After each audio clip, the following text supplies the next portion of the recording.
Et si une simple nuit d'amour tournait au cauchemar à cause d'un malentendu qui brise tout? Fatou se tenait immobile dans la chambre, les mains tremblant légèrement. Moussa, aujourd'hui je suis prête. On peut y aller. Moussa se leva doucement du lit, la regardant avec une infinie tendresse. D'accord Fatou, mais je te jure que j'irai lentement. Comme dans le livre, d'abord les baisers. Les caresses et seulement quand on se sent vraiment prêts tous les deux. On ira plus loin. Fatou hocha la tête, le cœur cognant fort. Je suis d'accord avec ce plan. Ils s'allongèrent l'un face à l'autre. Moussa effleura doucement son visage. Fatou ferma les yeux.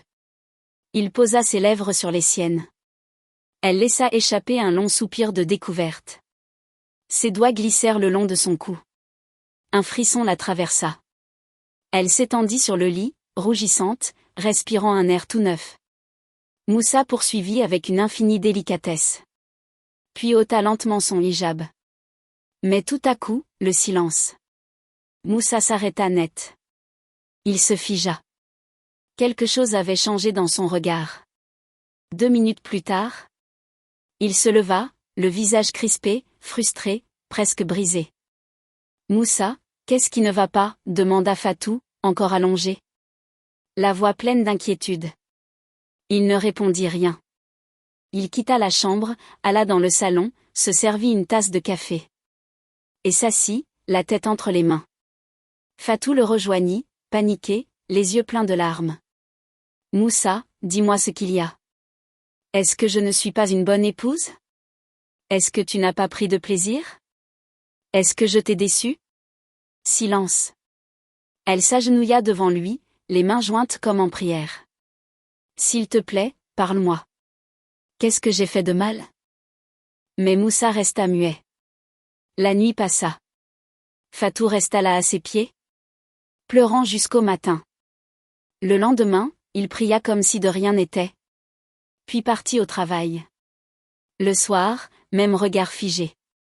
Pas un mot. Jour après jour, le même calvaire se répéta. 3 jours de silence total. 3 nuits sans parole, sans regard. Chaque tentative de discussion se heurtait à un mur invisible. Moussa changeait de pièce dès qu'elle approchait. Il fuyait sa présence. Comme une ombre fuit la lumière. Le 5e jour, Fatou craqua. Elle prépara sa valise en silence. Il était 14 heures, Moussa était assis dans le salon. Toujours musique, muet.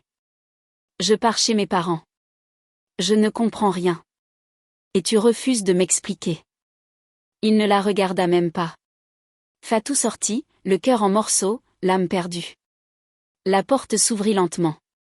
Sa mère apparut, le visage surpris. Fatou, qu'est-ce que tu fais là avec ta valise? Elle fronça les sourcils. Ça fait même pas 2 semaines que tu es mariée. J'espère que tout va bien. Et ton mari Moussa, il est où? Fatou n'eut pas la force de répondre. Elle éclata en sanglots, s'effondrant presque sur le seuil. Sa mère comprit immédiatement que ce n'était pas une simple visite. Entre, ma fille, entre. Elles s'installèrent dans le salon. Fatou pleurait sans pouvoir parler. Sa mère, touchée par la souffrance de sa fille, se mit à pleurer elle aussi. Sans même savoir pourquoi. Les 2 femmes pleuraient en silence. L'une contre l'autre, comme seules les mères africaines savent le faire. Avec le cœur, pas avec les mots. Pendant ce temps, le père de Fatou était à la mosquée. À son retour, il découvrit la scène. Sa fille, sa femme en larmes et une valise. Il posa un long regard sur elle. Puis fixa la valise. Son esprit comprit sans qu'un mot soit prononcé. Sans rien dire, il alla s'asseoir dans un coin du salon, prit son chapelet. Et se mit à réciter calmement, lentement, avec douleur. Une demi-heure passa dans un silence lourd. Enfin, la mère de Fatou, essuyant ses larmes, s'approcha de son mari. Toi aussi tu restes muet? Tu vois ta fille dans cet état, tu vois qu'on l'a rejetée sans explication. Et tu ne réagis pas? Le père leva lentement les yeux vers elle. Comment veux-tu que je réagisse si je ne sais même pas ce qui s'est passé? Je ne peux pas juger dans le noir. Il se tourna vers sa fille. Ma fille, qu'est-ce que tu as fait à Moussa? Quoi? S'écria la mère. Tu demandes ce qu'elle a fait et lui, tu ne veux pas savoir ce qu'il a fait? Je connais ma fille, je sais comment je l'ai élevée. Ce n'est pas elle la coupable ici. Laisse-la parler, répondit calmement le père. Il fixa à nouveau Fatou. Ma fille, parle. Dis-nous ce qui s'est passé. Entre deux sanglots, Fatou raconta tout, leur première nuit, le moment intime. Le silence soudain, l'abandon, les nuits sans un mot et enfin son départ. Puis la vérité éclata. Moussa a vu que je n'étais pas vierge. Il n'a rien dit, mais je l'ai lu dans ses yeux et depuis il m'évite. Il ne me regarde plus. Il ne me parle plus. Un silence glacial envahit la pièce. Ses parents comprirent. Ce que Moussa n'avait pas exprimé, eux l'avaient saisi. Il avait conclu que leur fille n'était pas pure. La mère porta la main à sa bouche. Comme si elle avait reçu un coup. Mais le père se leva d'un bond. Fatou, dis-moi avec qui tu l'as fait. Moi qui t'ai donné une éducation stricte. Qui t'ai protégé de tout. Tu m'as trahi. Et dans un élan de rage, il leva la main. Papa, non. Cria Fatou, mais la gifle partit. Sa mère, en larmes, saisit un balai comme pour participer à la punition. Emportée par l'émotion et la honte. Tu nous as déshonorés, Fatou, toi notre seule fille. Fatou s'écroula au sol, tremblante, ne comprenant plus rien. Elle n'avait jamais couché avec un homme. Elle le savait. Elle n'avait trahi personne. Mais sa douleur ne comptait plus. Il ne restait que le jugement et la colère. Fatou courut. Les larmes brouillaient sa vue. Elle se précipita dans sa chambre d'enfance. Claqua la porte et tourna la clé. Quelques secondes plus tard, on frappa. Fatou, ouvre la porte, cria sa mère affolée. Ma fille, ouvre, c'est ton père. Je ne veux voir personne, répondit-elle en sanglotant. Le silence retomba. Le père échangea un regard inquiet avec sa femme. Ce n'est pas normal. Ça fait à peine 2 semaines qu'elle est mariée. Il prit son téléphone. Il composa le numéro. Allô Moussa? Oui papa. Tu peux venir à la maison s'il te plaît? Un court silence. D'accord papa, j'arrive. 30 minutes plus tard, Moussa se tenait dans le salon, droit mais visiblement mal à l'aise. Le père de Fatou s'approcha. Mon fils, on te demande pardon d'avance. Nous avons donné une bonne éducation à notre fille. Nous ne comprenons pas ce que tu as vu. Ni ce qui t'a poussé à la laisser venir ici comme ça. Moussa baissa la tête. Il ne répondit pas tout de suite. Où est Fatou? Demanda-t-il doucement. Sa mère répondit, elle s'est enfermée dans sa chambre. Elle refuse d'ouvrir. Moussa inspira profondément puis marcha vers la porte. Il frappa doucement. Fatou, c'est moi. Silence. Puis la voix tremblante de Fatou. Moussa. Oui, ouvre s'il te plaît. Quelques secondes passèrent. La clé tourna lentement. La porte s'ouvrit. Fatou avait les yeux gonflés de larmes. Ils restèrent face à face. Pourquoi tu es parti sans m'expliquer? Demanda-t-elle, la voix plus douce qu'avant. Il resta silencieux. Elle prit une grande inspiration. Moussa, avant le mariage, j'avais peur. Je ne savais rien. Personne ne m'a jamais expliqué comment fonctionne le corps d'une femme. Alors je regardais des vidéos sur TikTok. Il fronça légèrement les sourcils. Des femmes parlaient de désir, de comment se comprendre, comment se soulager.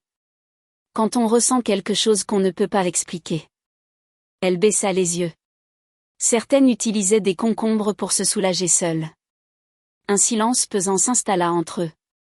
Je ne savais pas que ça pouvait changer quelque chose physiquement. Je ne savais pas que ça pouvait te faire croire que je n'étais pas vierge. Sa voix tremblait. Non, je n'ai jamais connu un homme, Moussa. Jamais. Je voulais juste ne pas être ignorante le jour de mon mariage. Je voulais être prête pour toi. Les larmes roulèrent sur ses joues. Donc, tu as vu quelque chose? Si tu as douté, c'est à cause de ça.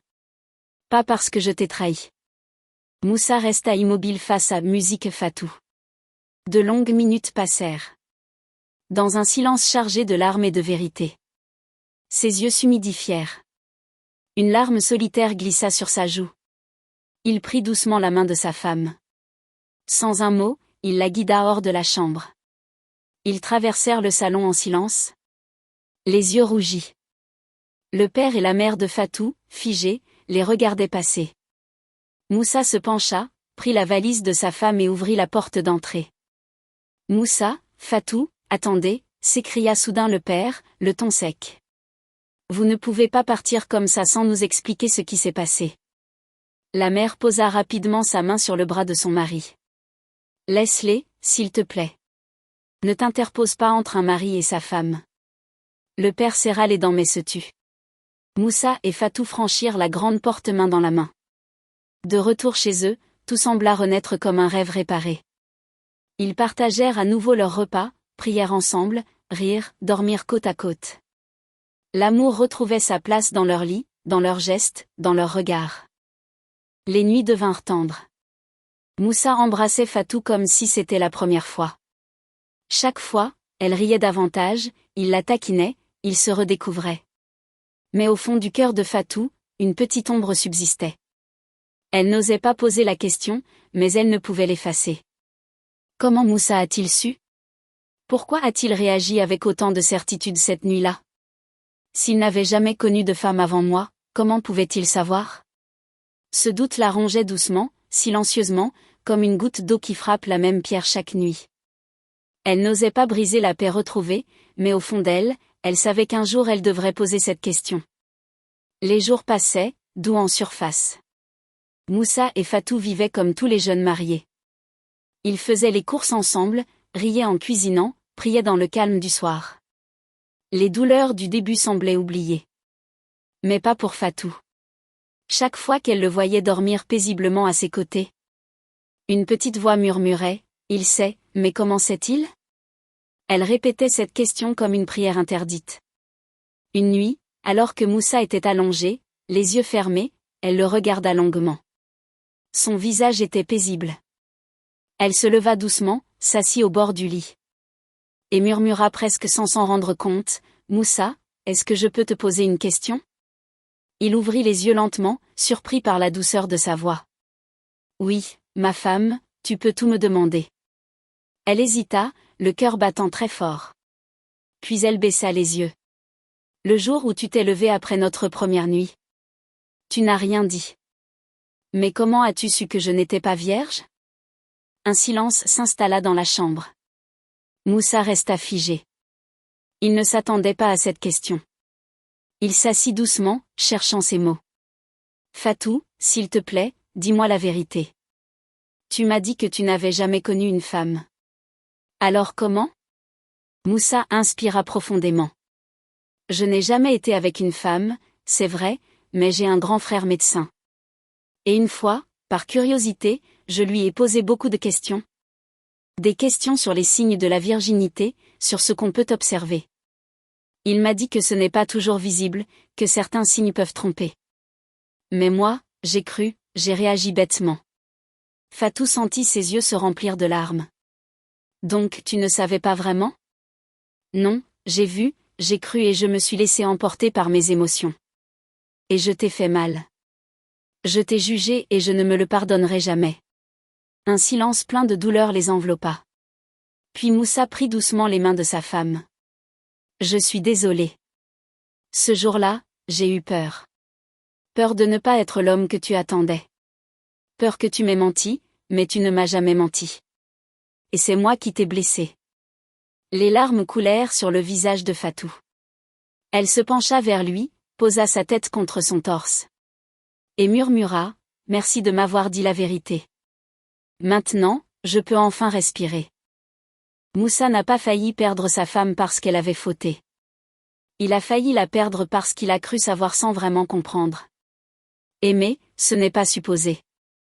Aimer, c'est écouter. Aimer, c'est demander avant de juger. Et parfois, demander pardon ne suffit pas à effacer une blessure. Mais dire la vérité peut enfin permettre à quelqu'un de respirer. Et vous, qu'en pensez-vous? Moussa a-t-il eu raison de douter? Fatou aurait-elle dû parler plus tôt? Le vrai problème, n'est-ce pas le poids des traditions et des idées reçues? Partagez votre avis en commentaire. Votre opinion compte. Et peut aider d'autres à mieux comprendre les réalités du mariage. N'oubliez pas de vous abonner à la chaîne Rina Africa Story. Pour ne rater aucune autre histoire inspirée de faits réels, pleine de leçons de vie, d'amour et de vérité. À très bientôt pour une nouvelle histoire.